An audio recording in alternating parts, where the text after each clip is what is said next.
baby amigo from grade 4 Sora. I am your storyteller for this morning. And I am Little Red Riding Hood. Do you know her?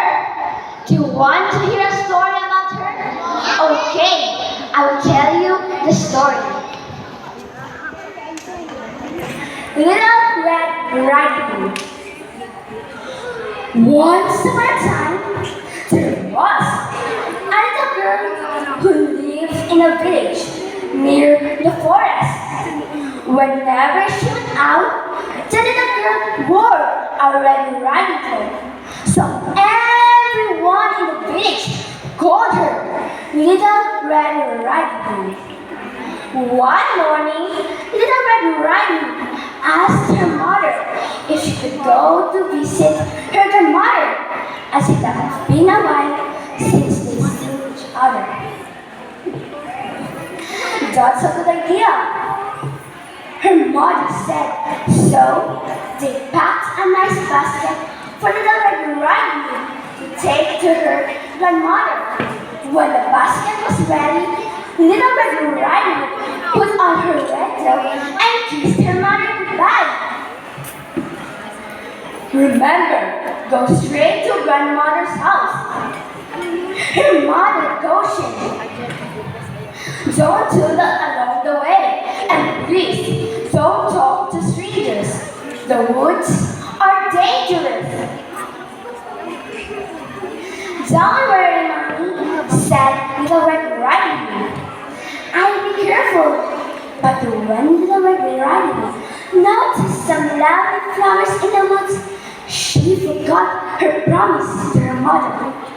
She picked a few, watched the butterflies feed for a while, listened to the frogs croaking, and picked a few more.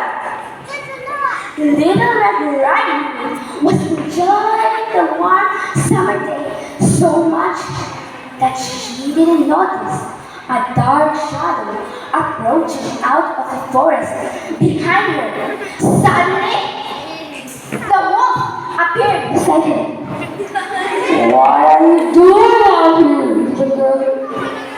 The wolf asked in a voice as friendly as it could muster. I'm on my way to see my grandma, who lives in the forest near the brook.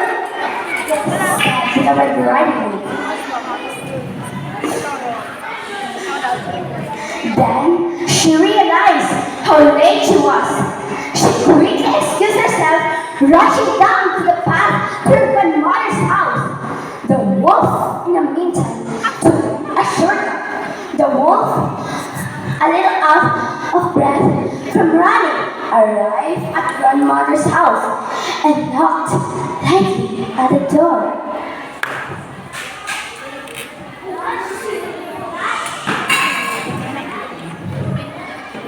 Who is it? Come in, dear.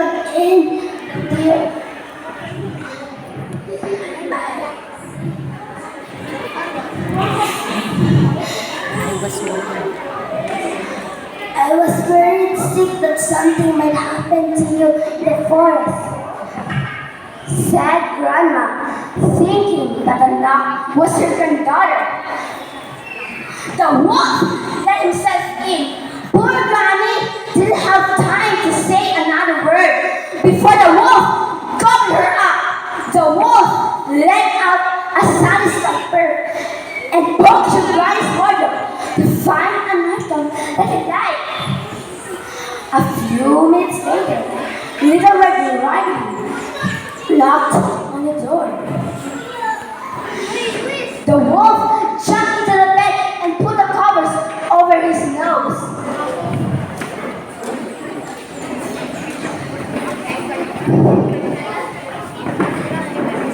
Who is it? He called in a cackling voice. It's me, Little Red Riding Hood.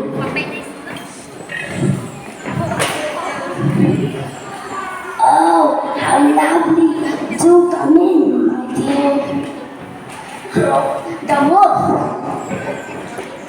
When Little Red Riding Hood entered the little cottage, she could scarcely recognize her grandmother. Grandmother, your voice sounds so odd. Is something the matter?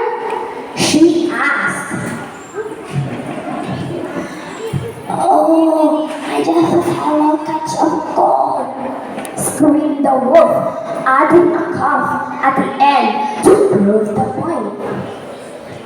But grandmother, what big ears you have! She said to the Red Riding Hood as she edged closer to the bed.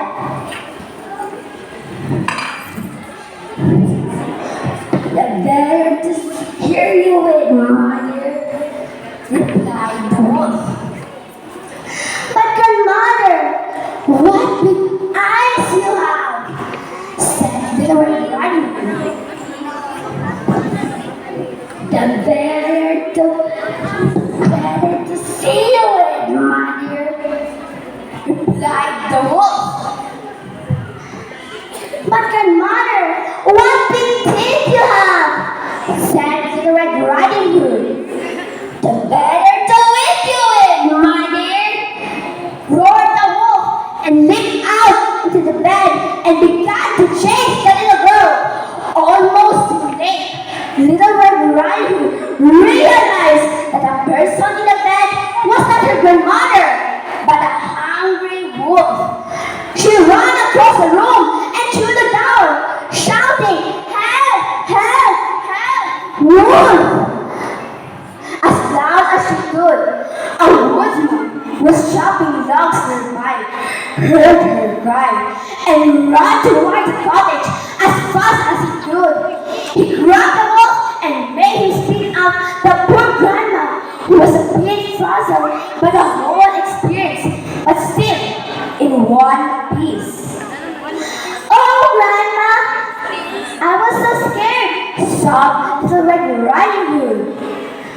"I would never speak to strangers or doodle in this forest again."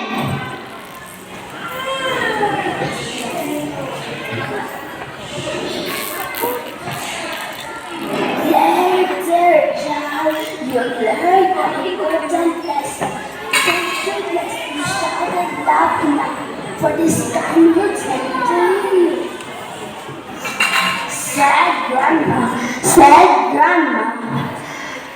The woodsman knocked the wolf out and carried him deep into the forest, where he wouldn't bother people any longer. Little Red Riding Hood and her grandmother had a nice lunch and a long chat. The end. Wow!